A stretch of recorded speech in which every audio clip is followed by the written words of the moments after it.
All right, what's up, everybody? We're back with our week two podcast, our third podcast of the year. Um, after interesting week one, Matt and I are back at you today. We're gonna do some additional matchup previews, and then Matt's got some mailbag questions for my rankings that I put out today. But we're gonna start with Maddie. What's your biggest surprise this week? Stephon Diggs coming in at the wide receiver 9. I really thought with Dell and Nico there, Mixon, Schultz, I thought he was going to be just an afterthought, but 2 touchdowns, 21 points, that's pretty big. What It about you? seems it seems big. How How many yards do you think someone would need to get to score 21 fantasy points? Just yards, no touchdowns? Let's just how many yards do you think Diggs had? If he had 2 touchdowns, probably 40 yards. 33 yards. Six receptions for 33 yards for Diggs. So the touchdowns are nice. But I do think eventually Diggs kind of middles out to just being that mid-level guy. Nico definitely seemed like he was still the number one in that offense. Like watching the game, Nico definitely seemed like the alpha. Dell, on the other hand, I would be a little bit worried as a Dell owner. I think he gets it going back again at some point. I mean, it's first game of the season. He was hurt. He'll ease back into it and he'll get it going again. Yeah, my biggest surprise, got a couple. The first is that tight ends were absolutely abysmal week one.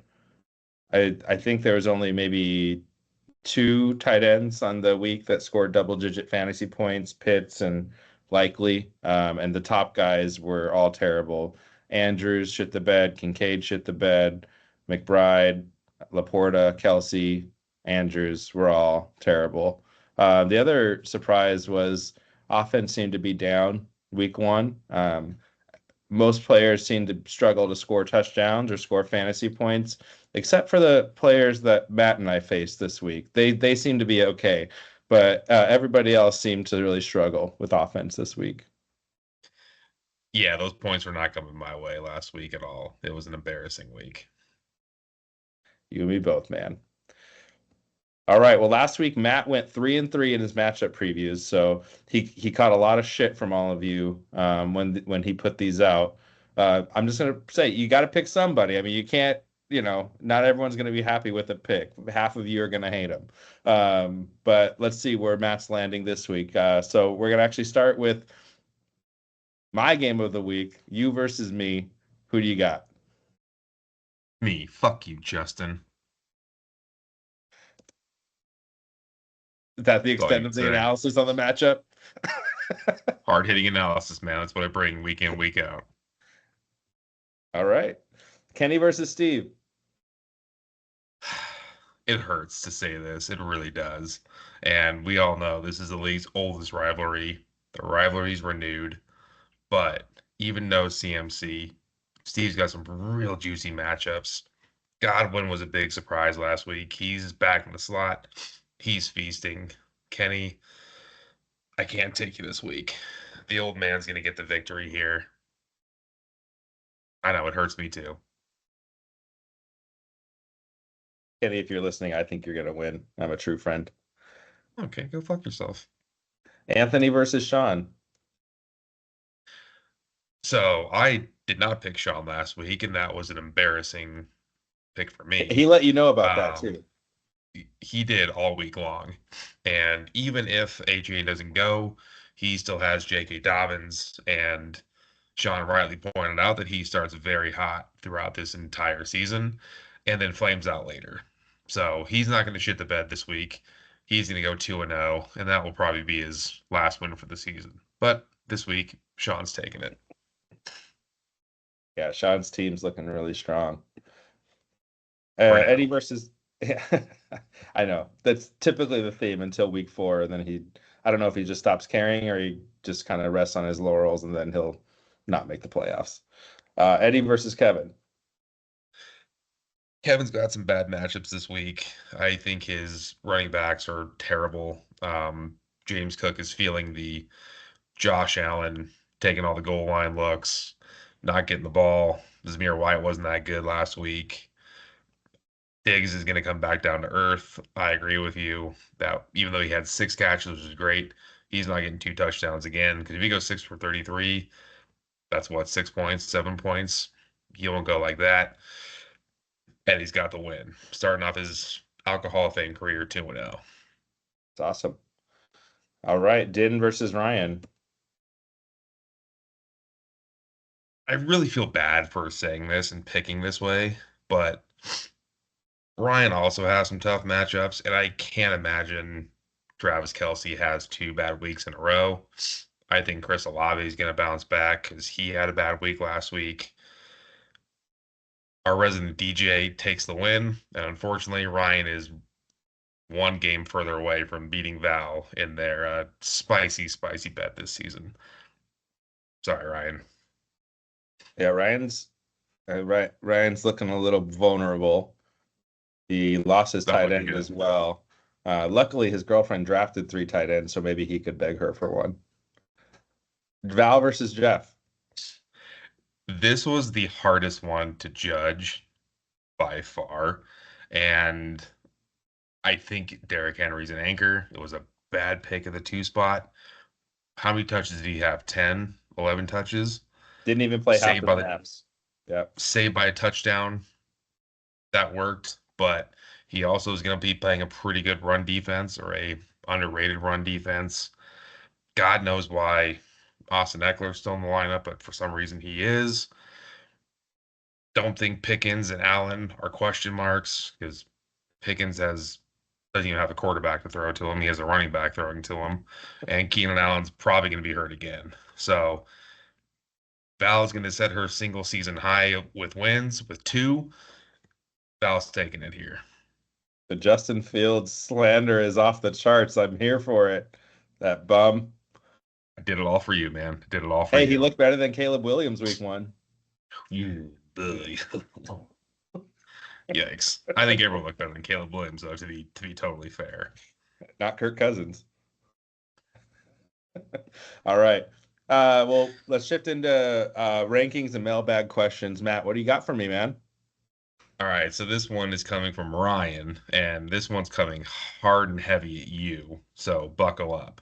I was Ryan expecting something. asks, how many weeks in a row does Justin have to score the fewest points for him to rank himself at the bottom of the power rankings? Ooh, spicy. Here's the thing. If the Kansas City Chiefs came out, lost week 1, would they be considered the worst team in the league? No. No? Everyone would just say it's just a game. They'll be back. They'll probably make the Super Bowl.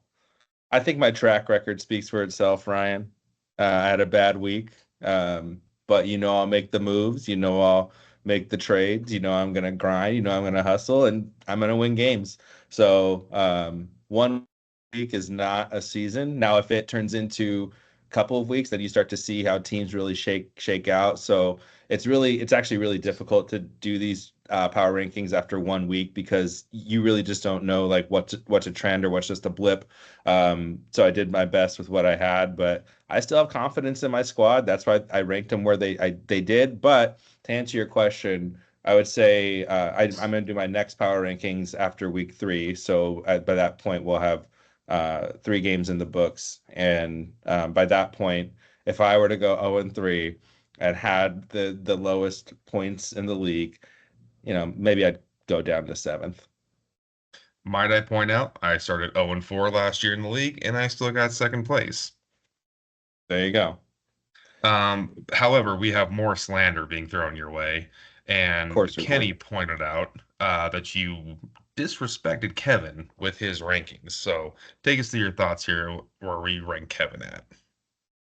So yeah, I've got Kevin in the 7 spot. I don't think disrespectful at all, but I think maybe the disrespect comment comes from the fact that Kevin won his matchup, and he's the only winning team to be in the bottom half of the power rankings. That's what I'm assuming.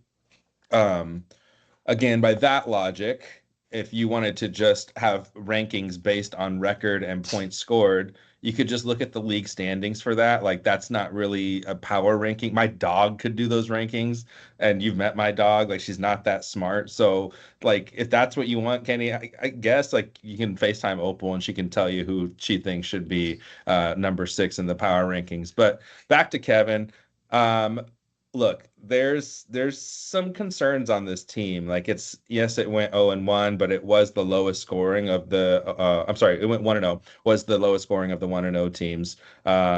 Again, Dig saved his day with the 2 touchdowns. I really do see that regressing over time. Like that won't be sustainable. There's so many guys in that offense that are going to score touchdowns. Um, and I stand by, after the draft, my main concern with that team was the flex options. And I think week 1, he flexed JSN and I can't even think of who. And they only scored 5 points combined, those 2 players. And then this week, it looks like he's flexing Shaheed and JSN. Hopefully that nets him some more points, but those are still question marks in the flex spot. I'd say Shaheed is a nice improvement just because it is like that boom bust play in the flex, which can really help. Um, but yeah, my concern would be those 2 flex spots moving forward for Kevin's team. Swift, like it's just, you know, I I thought Swift would be really good in this offense, and he had 10, I think he had 10 carries, like 11 total touches, didn't really do much. The Bears offense overall just didn't look that good. That O line looks really bad. So I don't really see Swift getting much better from where he was. He'll score some touchdowns here and there, but yeah, that's why I have Kevin where he is. But again, if let's say he wins the next 2 matchups, then he's definitely demonstrating that he's higher than what I have him ranked. Yeah, Shaheed's a real boom bust kind of guy. He can give you, 2 for 13, or he can give you 5 for 150 and a touchdown because that touchdown was 90 yards and his points are just huge. So it's kind of hard to really rely on that week in, week out.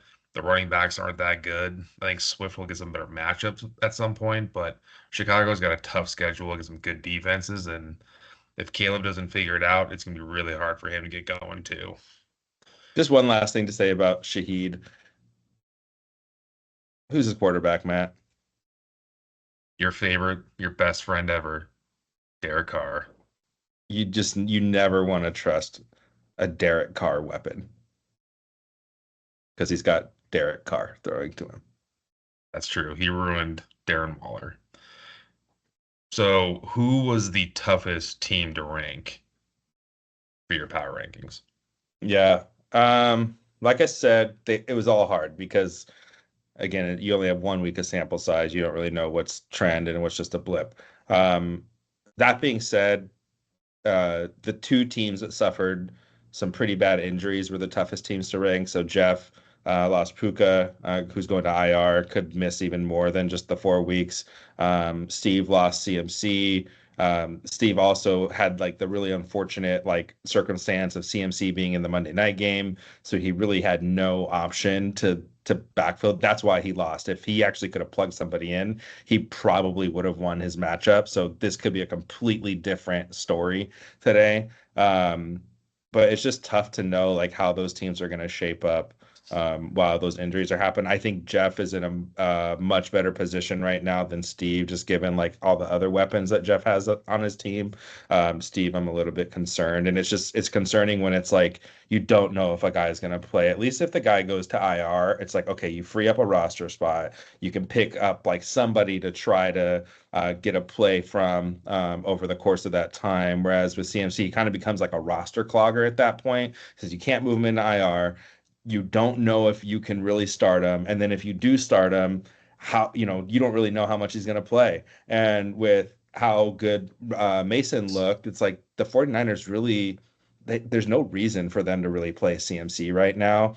If you look at their schedule, they've got a couple of really easy matchups, and then it starts to get tougher around like week 5 or week 6. I think week 6 is when they play the Chiefs, if I'm not mistaken. And so I could see theoretically that they even just put him on IR for the next 4 games, just to get him right for when the season starts to get harder. And that would be a devastating blow for Steve. The other really hard one to rank was the top two. And it was Sean and Eddie that were in that spot, and actually flopped them back and forth like a couple of times as I was like looking at their teams. I actually initially had Eddie in the top spot. And then as I started to look at Sean's team again, I kind of remembered like how I felt about that team after the draft, how they had so much boom potential, and you really saw that come to life week 1.